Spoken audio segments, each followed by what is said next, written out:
રાષ્ટ્રપતિ દ્વારા સંયુક્ત રાષ્ટ્ર સુરક્ષા પરિષદમાં તાત્કાલિક સુધારાની માંગ કરાઈ. તુર્કીના રાષ્ટ્રપતિ રેસેપ તૈયપ એર્દોગને સંયુક્ત રાષ્ટ્ર સુરક્ષા પરિષદની વર્તમાન સંરચના પર ગંભીર સવાલ ઉઠાવતા તેમાં તાત્કાલિક સુધારાની માંગ કરી છે.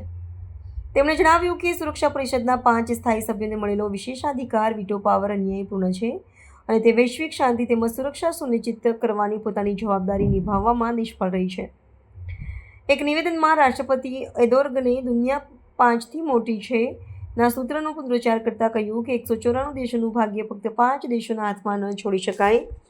તેમણે ટીકા કરી હતી કે આ સ્થાયી સભ્યો પોતાના હિતો માટે વિશેષાધિકારનો ઉપયોગ કરે છે, જેના કારણે ગાઝા જેવી માનવીય સંકટની પરિસ્થિતિમાં પણ પરિષદ કોઈ ઠોસ પગલાં લેવામાં અસમર્થ રહી છે. તેમણે કહ્યું કે વર્તમાન માળખાનું બીજા વિશ્વયુદ્ધના વિજેતાઓ દ્વારા બનાવવામાં આવ્યું હતું, પરંતુ બદલાયેલી દુનિયાની વાસ્તવિકતાઓને પ્રતિબિંબિત કરતું નથી. રાષ્ટ્રપતિ એર્દોગને એક ન્યાયપૂર્ણ વૈશ્વિક વ્યવસ્થા માટે સુરક્ષા પરિષદના પુનર્ગઠન પર ભાર મૂક્યો હતો. તેમણે સૂચન કર્યું કે વિશેષાધિકારને સંપૂર્ણપણે નાબૂદ કરવો જોઈએ અને પરિષદના સભ્યોની સંખ્યા વધારીને તેમાં તમામ ક્ષેત્રો, ખાસ કરીને આફ્રિકા અને મુસ્લિમ વિશ્વના દેશોને યોગ્ય પ્રતિનિધિત્વ આપવું જોઈએ. તેમણે કહ્યું કે તુર્કી એક વધુ ન્યાયપૂર્ણ વિશ્વની સ્થાપના માટેના પ્રયાસોને સમર્થન આપવાનું ચાલુ રાખશે. The current structure of United Nations is not enough to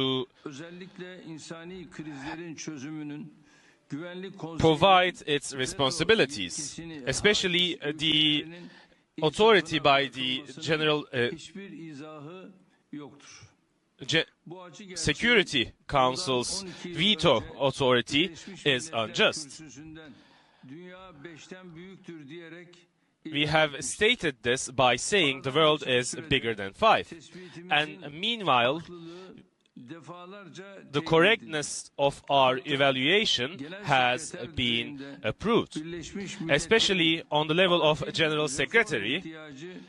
The need for an imminent reform in the United Nations has been stated.